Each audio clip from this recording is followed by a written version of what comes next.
Nosotros, Ernesto Gutiérrez, él es el presidente del partido Hagamos, uno de los partidos que en el Congreso del Estado, una de las bancadas que en el Congreso del Estado votó justamente en contra de esta reforma. Ernesto, ¿cómo estás? Qué gusto recibirte, buenos días. Muy bien, gracias, buenos días, gracias por el espacio. Bueno, pues se concreta esta reforma que además fue cocinada fast track, en donde parece ya había un acuerdo previo entre los partidos políticos que se verán beneficiados con este incremento, ¿no? Sí, la realidad es que ahora que hablas de los tiempos, pues una cosa que es una realidad es que pues siempre las cosas que salen rápido en el Congreso son en las que se convierten en cómplices los partidos que conforman la mayoría en el Congreso.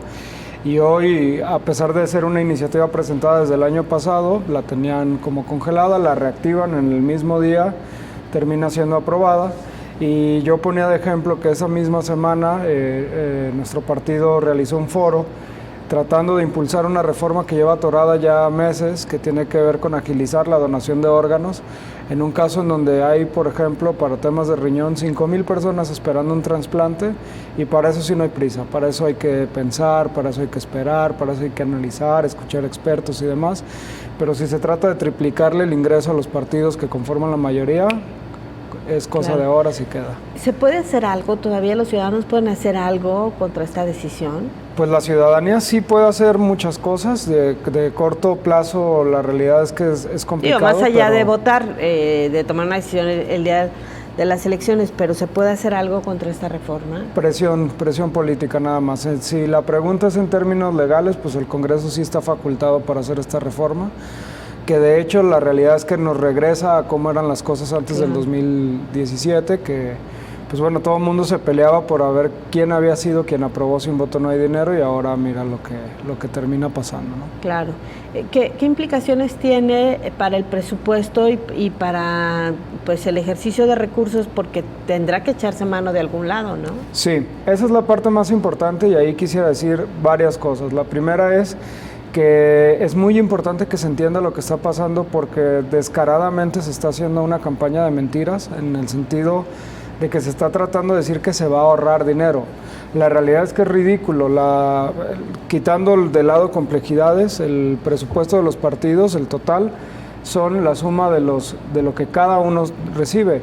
Y si de la suma de esos 5 se van a triplicar y 2 se quedan igual, es imposible que exista ahorro. Claro. Cada año, a partir de ahora, va a haber un sobrecosto para partidos políticos nacionales de por lo menos 230 millones de pesos aquí. ¿Por qué digo por lo menos? Porque va a depender de cómo vaya creciendo el tamaño del padrón y el tamaño de la UMA. Pero eso ya es de aquí en adelante para siempre, ¿no? Y ese es el costo, digamos, de oportunidad. Que más bien ese es el costo que vamos a tener siempre. ¿Cuál es el costo de oportunidad?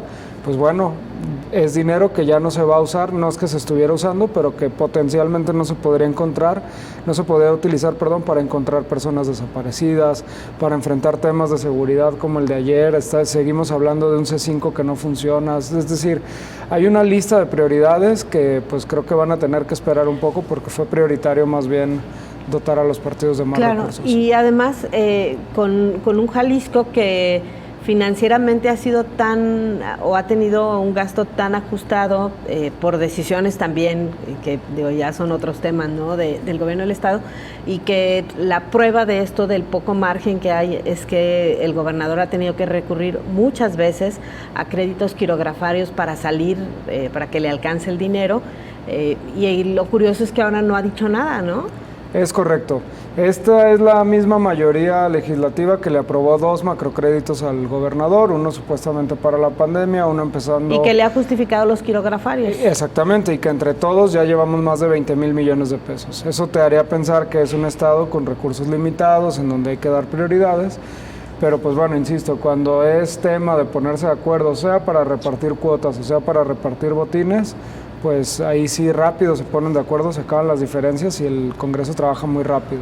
Uno de los argumentos de los diputados que aprobaron esta reforma es que los partidos de reciente creación, como Hagamos y Futuro, recibieron más recursos por ser solo partidos locales, y que había una especie de trampa en esa reforma de Sin Voto No Hay Dinero. Te diría tres cosas. La primera es que es mentira que recibimos más recursos. La realidad es que la Suprema Corte de Justicia de la Nación establece cómo se deben de repartir a partir de una interpretación constitucional por el hecho de algo que no dicen estos partidos en la discusión, y es que ellos tienen un financiamiento federal y uno local, más el local de todos los estados en donde reciben. Nada más por ponerte un ejemplo, Movimiento Ciudadano tiene a nivel nacional cerca de 600 millones de pesos. Dejando ese punto de lado, yo diría otras dos cosas. La primera es que ellos dicen que están resolviendo un problema de que recibimos dinero de más, pero esta reforma no nos afecta en lo absoluto, no nos quita ni un centavo y no nos da ni un centavo. Entonces, pues nos están metiendo en un discurso como para tratar de justificar lo injustificable. Pero tercero, si quisieran modificar eso, esos 5 partidos son partidos nacionales y tienen los votos para hacer una reforma electoral nacional, que es la única que realmente podría hacer un nuevo esquema de financiamiento. Decidieron no hacerlo. ¿Por qué? ¿Por qué aclaro estos 3 puntos? Porque vuelvo a mi mismo argumento central, y es que no se trata de nada de eso. Lo que vieron fue la oportunidad de revertir una reforma para tener más de 3 veces más dinero de un día para otro, y decidieron aprobarla. Todo lo demás es cuento, todo lo demás es ruido, y en lo práctico pues vamos a pasar de gastar en un año casi 180 millones de pesos a otro 394 millones de pesos. Y además un poco que se dispara en proceso electoral de manera importante, que incluso más de lo que sería en esta etapa en que no hay elecciones, ¿no? Mucho más, porque justo lo que se actualiza es la base de cálculo, y el año electoral, a partir de ese monto gigantesco, es como se va a calcular.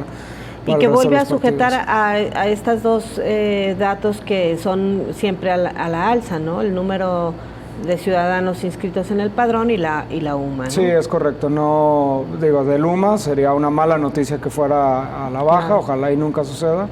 Y de población, pues no se ve próximo un decrecimiento del padrón. Y más porque no se purifica el padrón, ¿no? Es correcto. No hay bajas, además tenemos un sistema que no se actualiza tan rápido. Entonces sí, pues bueno, estos 5 partidos van a tener un costo adicional.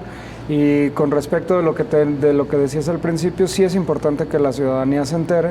Nosotros estamos explorando y tratando de encontrar el último resquicio para tratar de hacer algo. Vamos de todas formas también a presentar nuevamente la iniciativa que acaban de derogar y a pedirle a la ciudadanía que se sume a la petición. Y pues bueno, que sepan cuando menos lo que se hizo, porque creo que algo que es muy evidente es que están apostando a 2 cosas. Primero, a confundir con los tecnicismos propios del financiamiento y a que la gente no entienda de qué estamos hablando y convierta como que se pase rápido el asunto. Y el segundo es eso, al olvido, a que entre tantos temas, digo, lamentablemente la balacera de ayer y demás, rápido la agenda pase a otra cosa. Pasan tantas cosas malas que luego hay que seleccionar cuál es la más mala, ¿no? Ese es el problema, ya no le podemos dar seguimiento más de 3-4 días a una mala noticia porque viene una peor. Claro. Ernesto, muchas gracias por la visita, buen día. Muchas gracias, buenos días. Muchas gracias.